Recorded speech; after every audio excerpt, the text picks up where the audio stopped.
Hey guys, WeLeadSimple here, and in this video we will be covering a very common practice that happens in just about every single company or workplace across the globe, and that is your staff meetings. And one area which often doesn't get enough attention is the idea of what staff meetings are supposed to be. Now, I get it that staff meetings are generally a good platform to convey tasks or agendas or what have you. But essentially, this is a great forum not only to have your agendas and tasks delivered to the people that you lead, but it can also be a great opportunity to make connections with people. So, the idea is if you jump right in to a meeting, focusing on content and agendas or tasks that you need to get done, you check in, you check out, and it's a very boring way of doing things. There is a great opportunity to build connection and build relationships with the people that you are leading. They are all right there in the room with you. Well, you may be asking yourself, we only have an hour to get everything accomplished, and we're short on time, and when it comes to interacting with people, it's a general tendency that people actually tend to shy away from interaction. It's a natural human instinct. But the point that I want to make today is that it only takes 5 minutes to generate or to start building a connection with people. And there are a couple of ways which I will suggest that that you will see can really help establish a good meeting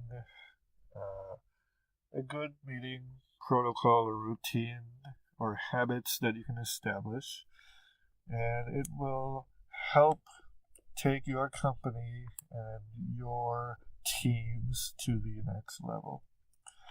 Now, one way which I am familiar with is by simply just going around the room and asking people where they are from.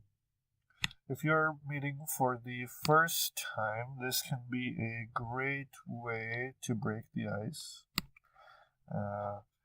So let's see. So one way is by simply asking people where they are from. And you can make sure you add some level of depth to it. So not just quite simply where I'm from. Somebody would say, "Oh, I'm from Chicago." No, where are you from? And tell us, add a brief description of what that town looks like. So that you may say something like, I am from Chicago, and it is a town with mesmerizing skyscrapers and an incredible lake view. That adds a level of that can really help the audience really connect and imagine the scenery of where you are coming from. And this is a great way to break the ice. The second way you can connect with people is by simply asking everyone to go around the room and share one high of their week. So what was the high point of your week?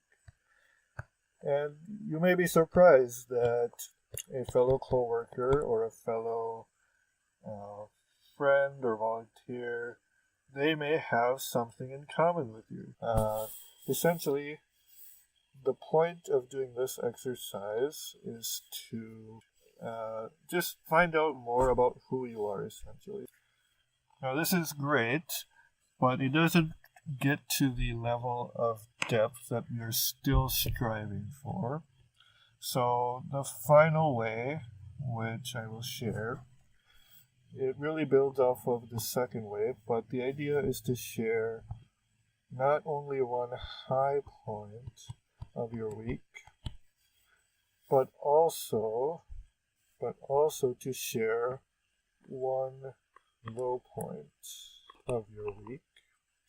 And you may be asking yourself, like, why would I want to tell anybody my low points and my baggage that I come to work with? But essentially, the idea behind this, and there are interpersonal relationships and psychology that show that by exposing your vulnerabilities, that is where true connection happens. You reach a level of depth that you will not be able to find just by sharing how wonderful your life is. Everybody goes through life and has ever-changing dynamic in how they are experiencing the world. And I don't know about you guys, but for me, my life is not all full of roses. There are ups and there are downs. And it is true, it's really great just to be able to share that with somebody. And if you know that you can come to work and you have people who truly care about you and that want to know more about you, this is a great way to establish depth. And this can be a good conversation starter to build relationships and connections with the people who you work with. And you may be asking also, like, why would I want to build connections and relationships? I want to show up to work, check in, check out, and go home. But is that truly what we want? The idea behind establishing connections and establishing relationships is quite simply that you work and you see these people. Most typically, we see these people 5 days a week, Monday to Friday.